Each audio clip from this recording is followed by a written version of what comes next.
Now, the Islamist, not to be confused with Islam, the Islamist persecution of Hindus and other religious minorities in Bangladesh didn't end with Bangladesh's independence.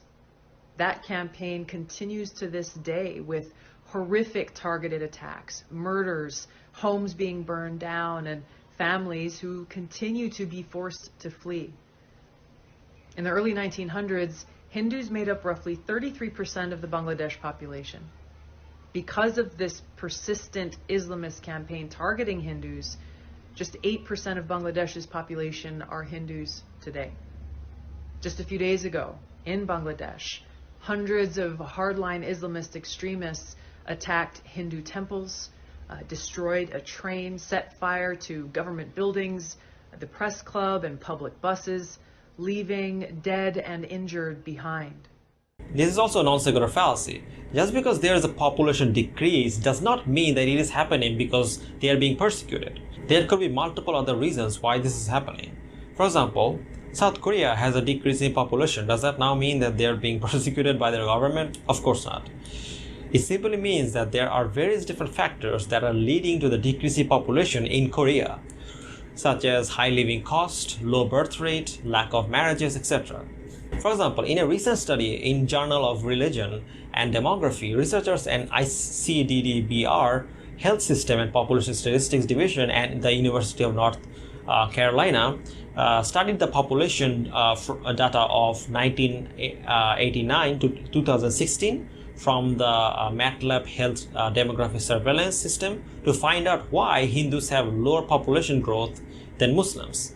In the abstract of the paper, it says, the Hindu population in Bangladesh declined from 22% to 9% from 1951 to 2011. This paper analyzes longitudinal data from MATLAB Health and Demography Surveillance System from 1989 to 2016 to quantify the role of fertility, mortality, and international migration in explanation a differential growth rate between Muslim and Hindus. The Hindu population has been growing at a slower rate than adherents of other religions, resulting in a decline in their relative share in the national population. Hindus have lower fertility, higher mortality, and higher international outmigration rates than Muslims.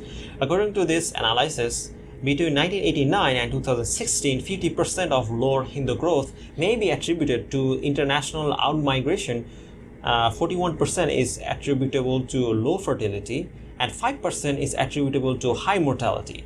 The continuation of migration has declined over time, and in the last 20 years, low fertility of Hindus was the primary contributing factor of over 70% to the declining share of the country's population. So as you can see, the decreasing population of Hindus have nothing to do with religious persecution. It has more to do with lower fertility rates of Hindus or them migrating to other countries.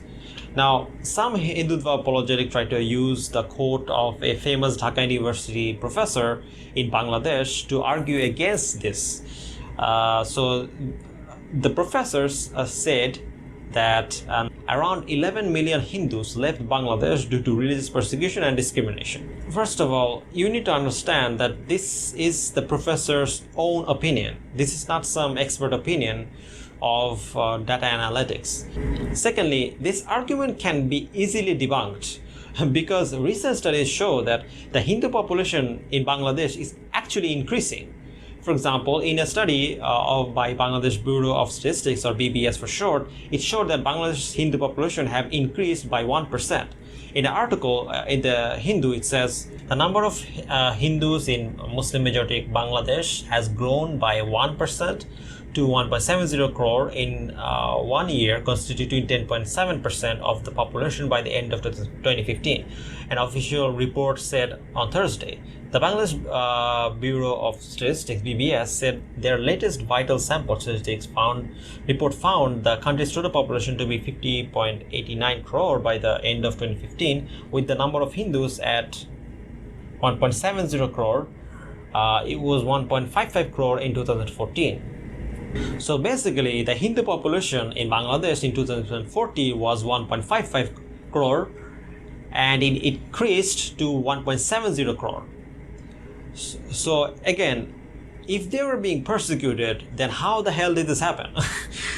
Another thing to note is that the economy of Bangladesh have also improved a great deal over the years, even more so than India, which could be another reason why we are seeing a surge of Hindu population in Bangladesh. For example, in another article by the Economic Times, it says, International Monetary Fund released the biennial World Economic Outlook this month with a somber warning that even though the global economy is reviving, the ascent will be long, uneven, and uncertain.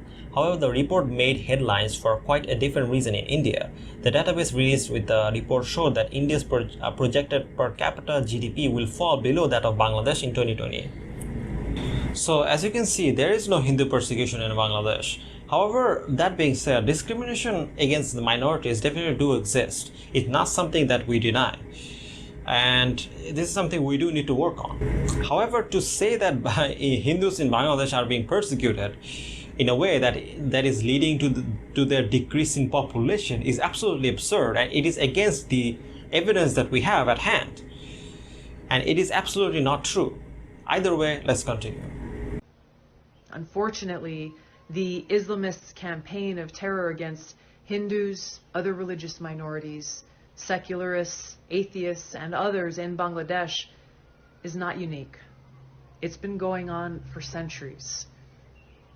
Prior to U.S. regime change wars in Iraq, Libya, and Syria, which either toppled or weakened secular authoritarian leaders who protected religious minorities from Islamist jihadists, there were 1.5 million Christians in Iraq and 2.2 million in Syria.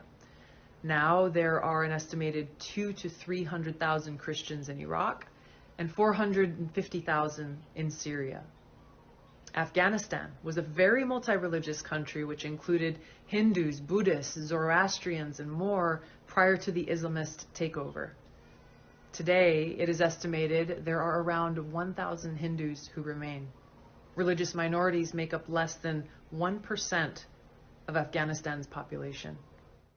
Again, she's committing the oversimplified cost fallacy. Just because the population have decreased in these countries does not mean it happened because of religious discrimination. Most of the countries she listed are going through, or recovering from civil war.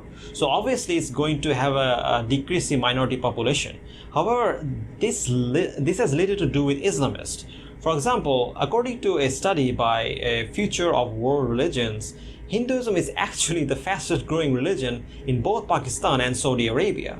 In an article in India TV, it says, in India, certain groups have raised concern over fast growth of Muslims, but what is interesting is that the fact that the total population of Hindus are increasing in faraway Saudi Arabia.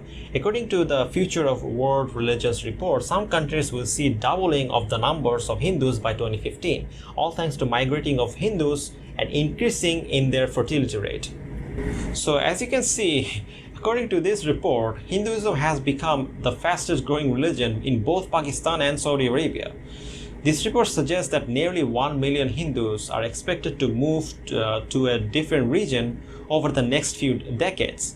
In Saudi Arabia, Hindus currently make up about 1.1% of the population. The report claims that the total population of Hindus will go up by 1.6% by 2015. What's interesting is that a Pew Research study also says the exact same thing. So according to this study, the population of Hindus in both Bangladesh, Pakistan, and Saudi Arabia is projected to increase by 2015 by a great deal. For example, Pakistan is projected to go from 3 million Hindus to 5 million Hindus. Also, Bangladesh is projected to go from 12 million Hindus to 14 million Hindus. Now, my question is, both of Bangladesh and Pakistan and Saudi Arabia is considered the hotbed of Islamists. Saudi Arabia is literally the definition of Islamist. So, if this was the case that Islamists are persecuting Hindus in this region and that's why the Hindus are decreasing, then how on earth are the numbers of Hindus increasing according to this research data? Again, this doesn't make any sense. This clearly completely debunks her whole argument. This also shows that minority population increase or decrease has literally nothing to do with Islamists or the country being more Islamic. I mean, this argument is completely unsound and ridiculous. Let me make an argument. Premise 1. According to Tulsi Gabbard's theory, Islamists are persecuting Hindus in Bangladesh and that's why the Hindu population have decreased. Premise 2. If we find any evidence that contradicts this theory, it will be proven false. Premise 3. We see that both government data and Pew Research data shows that Hindu population is slowly increasing in Bangladesh. Conclusion. Therefore, Tulsi Gabbard's theory is proven false. Islamists have literally no influence over population increase or decrease of Hindus in Bangladesh. Either way, let's continue.